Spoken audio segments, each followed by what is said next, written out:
runes in their meanings. I've kind of been delaying this one, which is funny because this can be a rune of delays, and that is Hagalaz. I was putting this off because we were in Wunjo for so long, and this is the rune of love and satisfaction and just feeling really good. And this is like a rune of destruction and chaos and hailstorm and hailstones and natural disasters and floods and, chaos. So, as you can imagine, a little bit of hesitancy in kind of letting go of that love satisfaction frequency. But that's kind of the thing about Hagalaz, is it's forces outside of our control.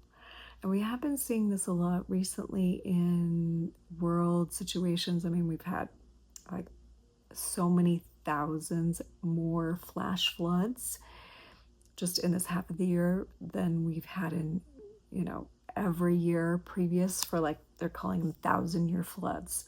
So floods are a good example of Hagalaz. Also volcanic eruptions, earthquakes, hurricanes, this type of thing, tornadoes.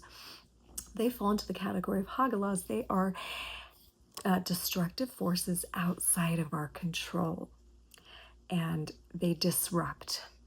They disrupt the peace and the satisfaction, the harmony, and the reality that you thought was really great going on in the framework and the worldview, and the whole jam that you had going on. So whatever you thought was good and great before Hagalaz shows up, this is saying, yeah, I'm sorry, but in order for progress to be made in your life and in the world, this has to happen. And it's kind of like a tower moment in the tarot, in that it's not usually initiated by you, it's beyond your control. It's like the forces of nature, right?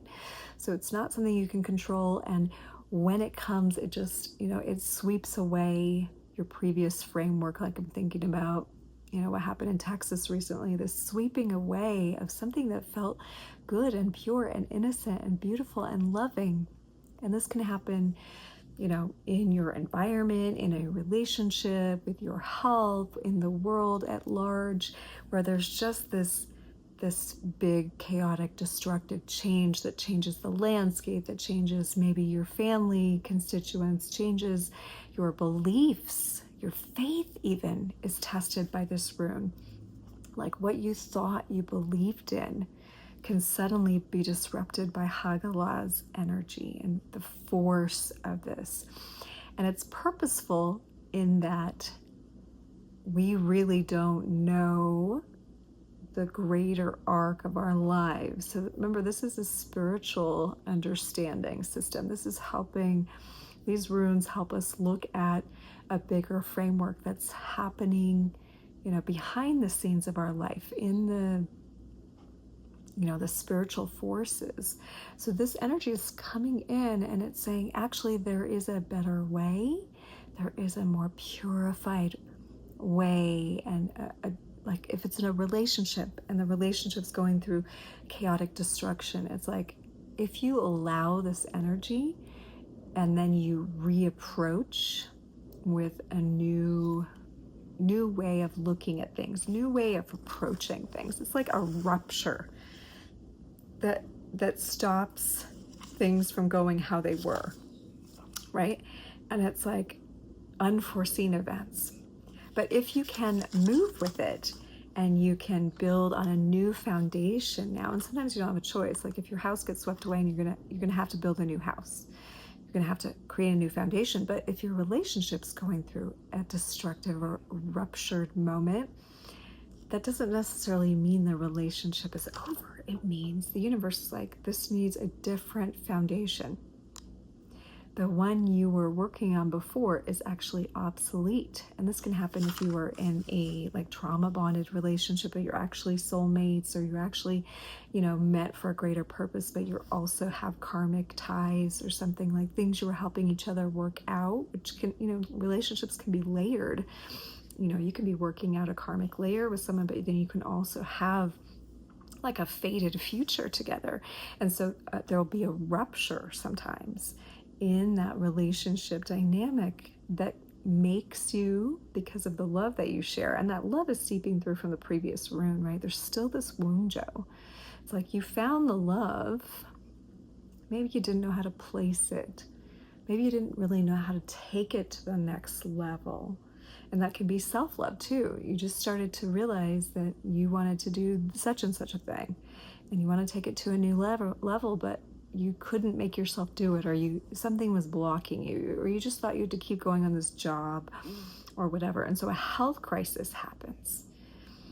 Forces that seem outside of your control, right? Maybe an accident or something that occurs that stops you in your tracks.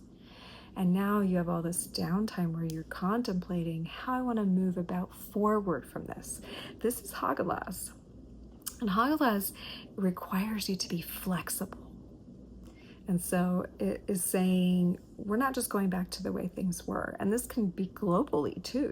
We're looking at a lot of Hagalaz energy force in the world with the natural disasters and so forth that requires like a town or a city or an area to rebuild, to be flexible in how this is going to work. Families are having to go forward without family members sometimes. And that requires a great stretching of the heart and a new look at faith and what you truly believe, right? But what's really asking for is a more natural version of you, a more correct and aligned version of you or your health or this relationship or the way things are being built. There's something of the more natural that's being called forth with Hagalaz. And why it actually, one way I learned it also is like when a hailstorm hits a crop, and say it beats it down and even destroys the crop, there is still this element where when this hail melts, there is this deep nourishment from all the water that comes in, and it feeds the soil in a new way. And it even kind of like massaged it so that the next crops that come are actually going to be better. So there's something about this energy that is preparatory. And it's saying, you can't control it, but it is saying a higher growth is necessary. Therefore, you're not making it happen, so life will make it happen. And, like a lot of times it's, we're comfortable. We're comfort creatures. We like to be comfortable. And so if we are comfortable enough to get by, but it's not actually, I'm like, my lamp is all crooked. You guys are probably like, your lamp is crooked. I don't even know if it's still, but it is a little bit anyway. It's funky. But anyway, so if we're not making the changes, then life will make them for us. And sometimes these changes, they need to be made, but we don't even know it. It's subconscious. It's unconscious. It's like the faded version of ourself and our humanness pushing for the next stage of evolution. And therefore Hagalaz is the force that comes in to create the chaos, the whirling energy that rips away the previous structure, and you can't hold on to it anymore. So if you're experiencing that, you're noticing it in the world, use this time to remember that you can't control the external. It's only internally that you have any control over. And it's not about controlling your emotions, but actually just looking what is my foundational belief? Where do I hold my understanding of life? Does that need to be reframed? Do I need to look at what my core beliefs are and maybe shift those? And if you need support doing that, please reach out. That is something that I've done a lot in myself, so I can be supportive and helpful in you doing that. But yeah, Hagalaz. It can be painful sometimes, it can be fast, but its overall goal is to recalibrate you toward a brighter, better future and a more aligned and natural you. I hope this is helpful. I hope you're enjoying the rune series. I'll try not to put so much space-time between. Sometimes life just does that, and then I'm like, okay, now I know why. It's almost like we all had to kind of experience seeing Hagalaz in the world around us intensely for us to be able to grasp this concept and see it moving forward. So much love to you. Much love to the things going on in your life, and I hope that you can see yourself through to the other side, and I'm here to support you if you need that. All right, much love. Namaste.